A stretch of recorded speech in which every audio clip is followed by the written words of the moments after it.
postdoc. It was also at Cambridge that I met Reverend Henslow.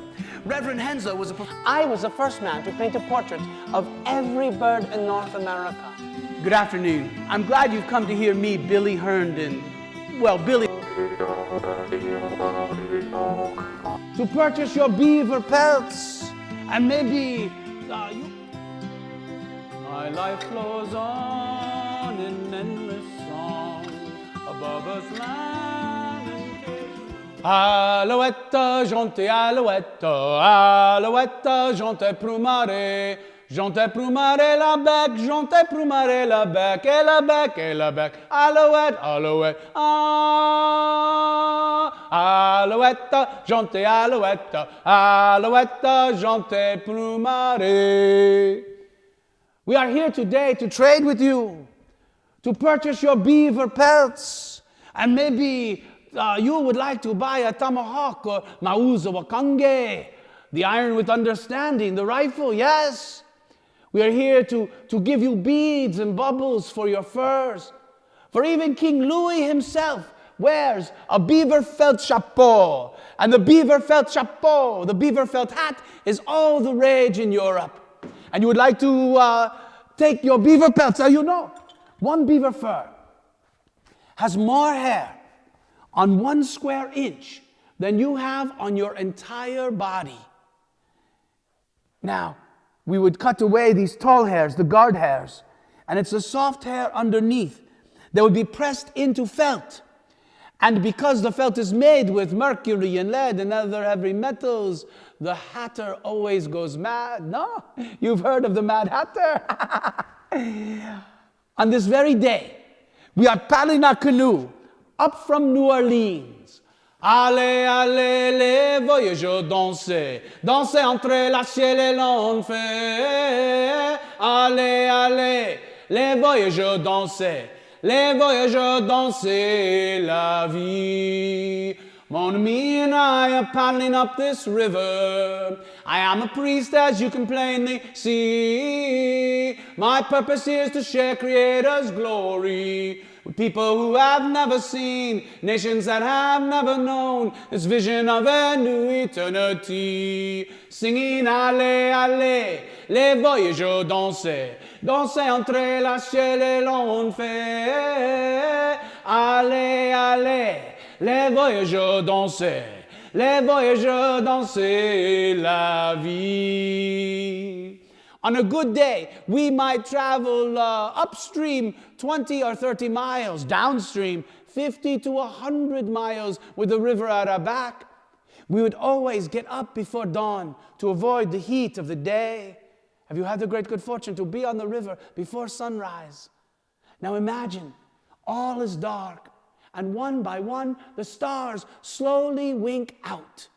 And on the eastern horizon, a faint shade of purple, and then magenta, maroon, burgundy, rosé, and then the yellow lights of a fine Chablis leap above the horizon. And on one point, a single solitary bird begins to sing. And then it is joined by another bird, and a third. And soon there are a dozen birds singing 100 songs, and with the glowing light and the glory of song, it feels as though your heart might burst with the joy that you feel.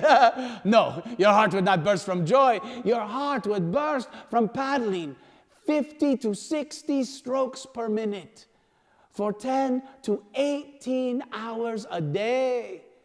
Now, every now and then, someone would shout, "Allumez, allumez," to light up. And we would smoke the tobacco, a gift we were given by the Indians, but we gave them brandy in exchange. I'm not sure who got the better end of this bargain. But the smoke would help to keep away the black flies. We would make rest on an island. Hopefully there's a good wind to keep away the mosquitoes and the black flies.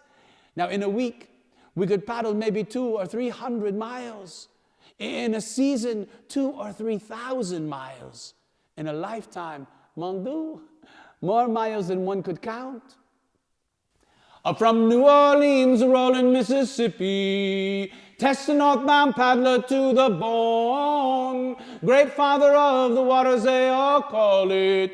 Huron, Potawatomi, Alinuik and Iroquois, Peoria, Sauk and Fox all call it home. Singing allez, allez, les voyageurs dansaient, dansaient entre la ciel et l'enfer. Allez, allez, les voyageurs dansaient, les voyageurs dansaient la vie.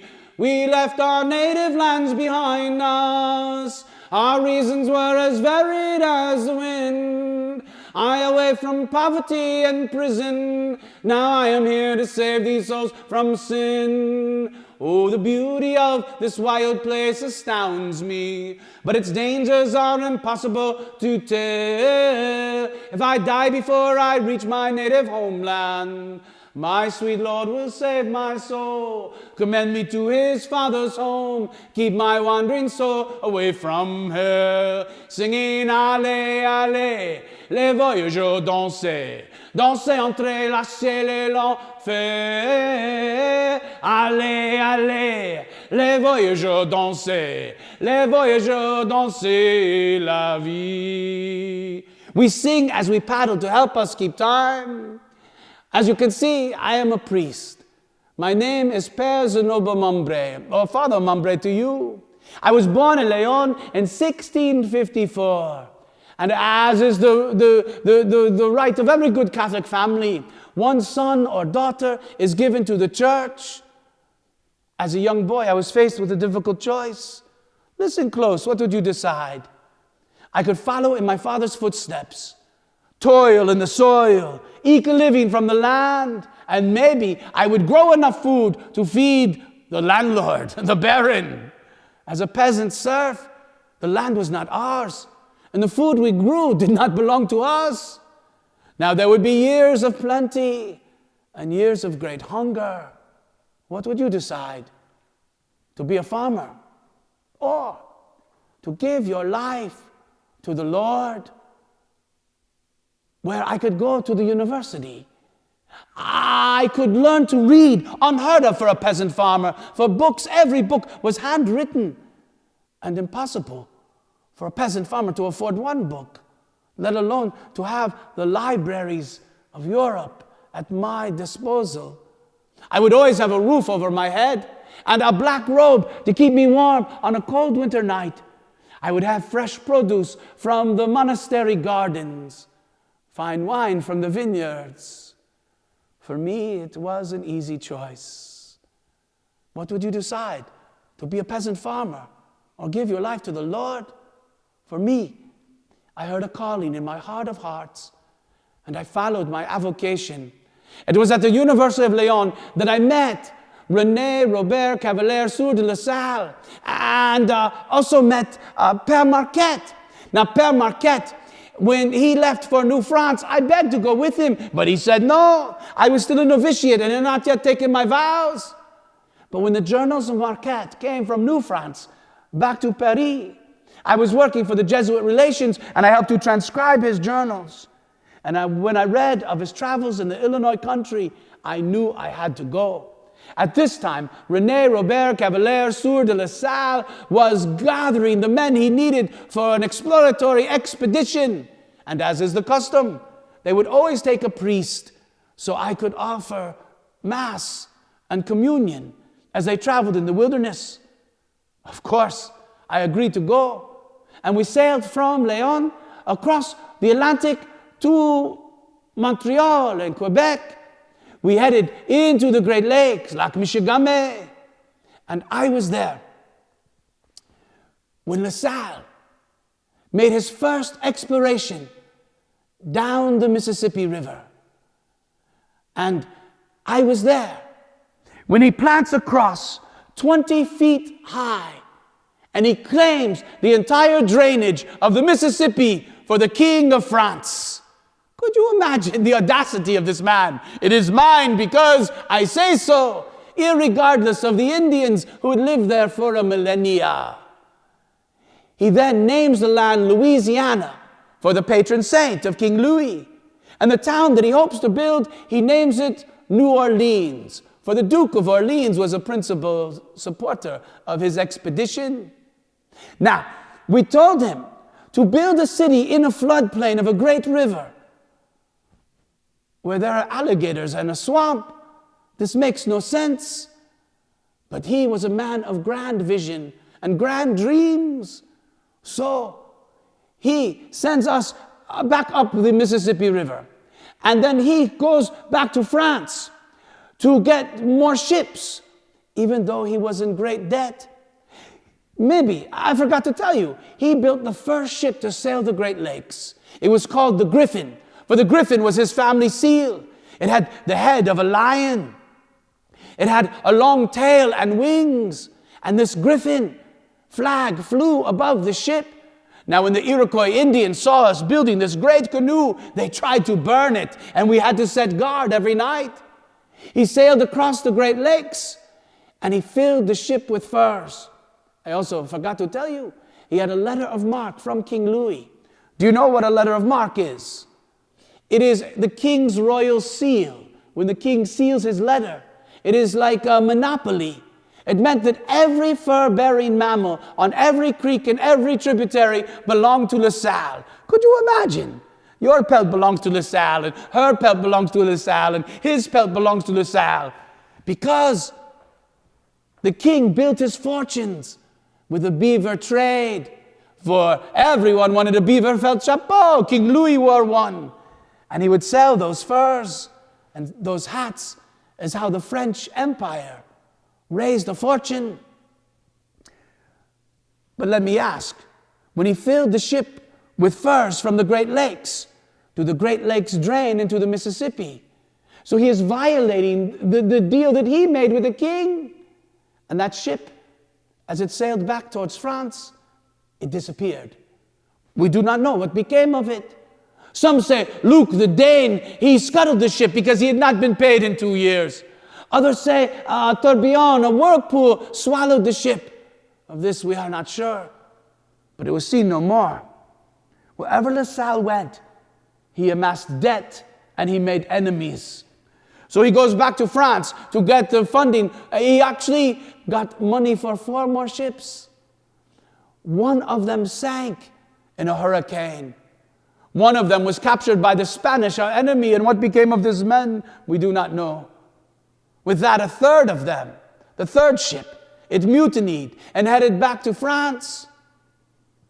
The fourth ship, it sailed, but it missed the bay by several hundred miles. How could you miss New Orleans? Well, if you have sailed there, you have seen that it is one delta after another, one swamp against another. He wandered in the deserts for 2 years until finally his own brother shot him in the face and stripped him, leaving his corpse for the buzzards and coyotes. This is the news that I found as I am on my way up the Mississippi on this very day. And of course, as we paddle, we sing, Allez, allez, les voyageurs dansez, dansez entrelacez les longues fées. Allez, allez, les voyageurs dansez, les voyageurs dansez la vie. I believe it was early May when we encountered a great herd of tatanka. The buffalo were swimming across the Mississippi River. The Indians who were our guide said to my friend Etienne Renaud to shoot this beast. He pulls out Mauza Wakange. Can you say this word? Mauza Wakange. It means iron with understanding. This is a very clever thing to call a musket. He shoots the beast, kablam, and it falls, and they leap from their canoe. And the first thing they do is they remove the tongue, and it is the most tender meat. And where the tongue once was, they place tobacco. They place tobacco between the cloven hooves of the beast. They take some of the blood from the wound and they smear it with white swan feathers, and they cover the buffalo with white swan feathers. Now I, as a priest, I am curious. Why do you do these things? They told me that they remove the tongue and place tobacco, so when it arrives in the other world, it will speak sweetly of this world and entice the spirits of more tatanka, more buffalo, to come back. They place tobacco between the cloven hooves to speed the journey of the spirit of the buffalo to the spirit world and back. And the swan feathers, well, you've all heard of buffalo wings, no? Those pure white feathers, like angels' wings, help the spirit of the buffalo to ascend to heaven. And we paddled on. As we paddled, of course, we would sing. Allez, allez, les voyageurs, dansez. Dansez entre la ciel et l'enfer. Allez, allez, les voyageurs, dansez. Les voyageurs, dansez la vie. A few weeks later, we came to the river Wabache, the Ohio. It means beautiful in their language, and indeed it is the most beautiful river. Where the Ohio River enters the Mississippi, because of the angle, they flow side by side for several miles. And anywhere along this route, you can paddle over to the right bank and dip your cup into the river, and you have clean, fresh water to drink. Whereas on the left bank, it is the muddy Mississippi. When we came to the confluence where the two rivers actually meet, the Indians beached their canoe. And there at the fork in the river, they placed a forked stick, and they lay another stick across it. And over the top, they lay the dried meat from Tatonka, the buffalo that we had killed. I am curious. I asked them, why do they do this thing? They said they're making an offering to the spirit of the river, so the spirit of the river would keep us safe. And we knew just as easily the spirit of the river could drown us. For a few days later, we came to the river Missouri. And when the Missouri River comes into the Mississippi, it crashes. And it creates a huge tourbillon, a whirlpool, so grand we saw it swallow an entire oak tree, roots and branches, and just as easily could have swallowed our canoe. But again, the Indians who were our guide, they steered us clear. And when they came to the fork, they placed a forked stick and made an offering to the spirit of the river, so it would carry us safely on our journey. And then, the very next day, we came to the river Illinois, the Illinois. And there, on the bluff, carved in the stone, was a huge beast. It had a rack of antlers like a great elk or a hart. It had the mane of a lion. It had the face of a man, but huge fangs and talons and wings. A tail so long it could wrap around the body 3 times. I asked the Indians, what is this beast? Why is it carved in the stone? They told me it was the payasaw. The payasaw. Pere Marquette was the first to make a sketch of this beast. I remembered when I read his journals. The Indians told him this story. The payasaw is a huge beast, an evil Manitou that lives above the river. It had the face of a man and the mane of a lion, huge antlers, fangs and claws.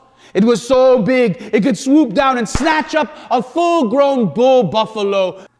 But then it saw a young woman collecting berries, and it swooped down and snatched her up. And once it had tasted human flesh, it would eat nothing else.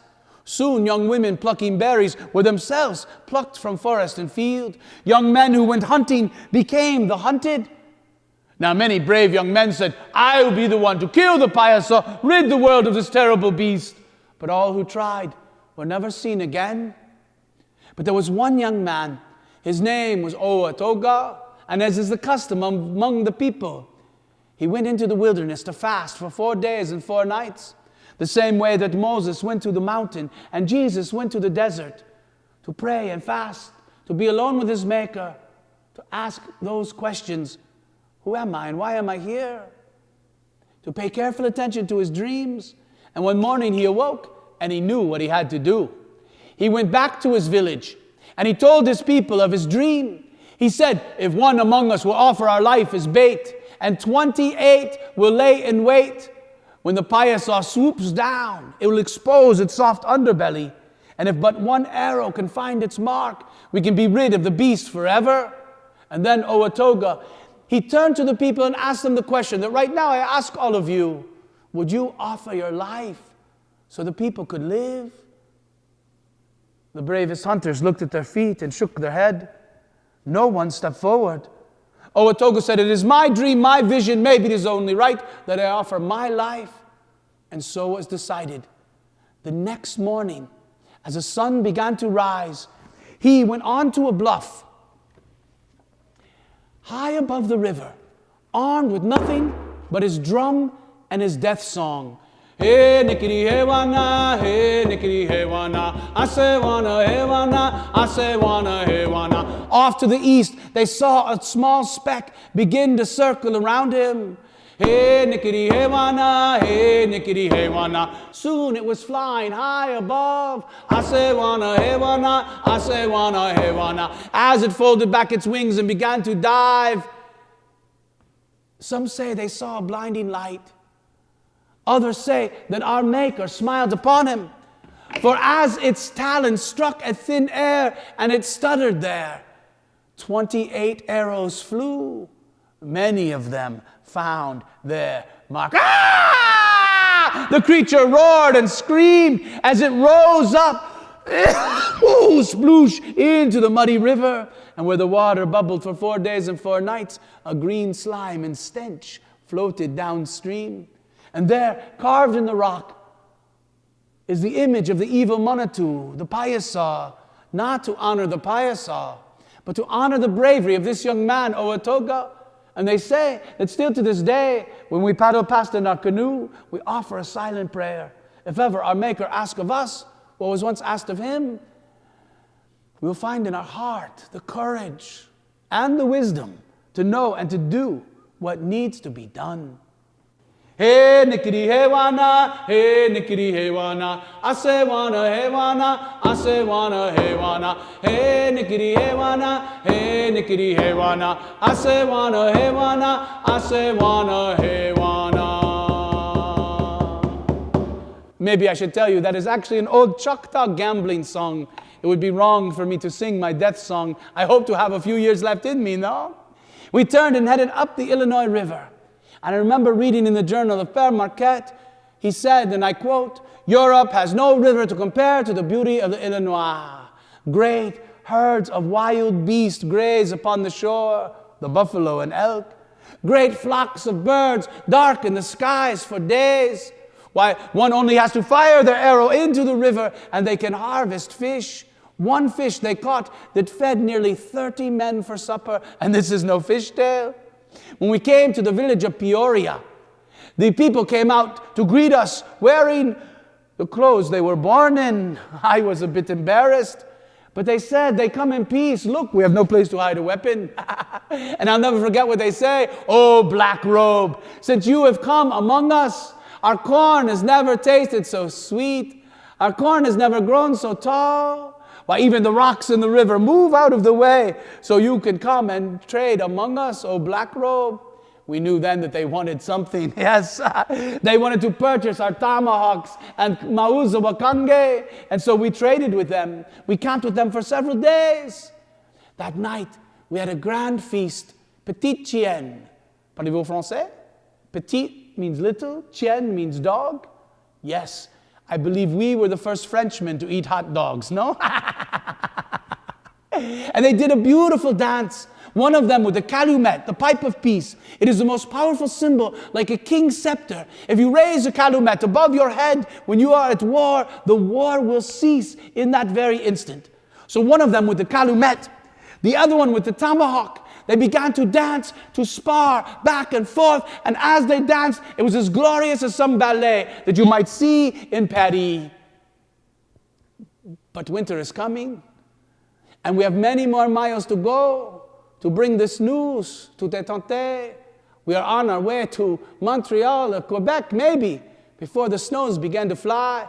And of course, as we paddle our canoes, we sing, "Allez, allez, les voyageurs dansez, dansez entre lâchez les longs feux. Allez, allez, les voyageurs dansez, les voyageurs dansez la vie. We left our native lands behind us. Our reasons were as varied as the wind. I away from poverty and prison. Now I am here to save these souls from sin. Oh, the beauty of this wild place astounds me, but its dangers are impossible to tell. If I die before I reach my native homeland, My sweet Lord will save my soul. Commend me to his Father's home. Keep my wandering soul away from hell. Singing, allez, allez, les voyageurs dansaient. Dansaient entre la ciel et l'enfer. Allez, allez, les voyageurs dansaient. Les voyageurs dansaient la vie. Les voyageurs dansaient la vie.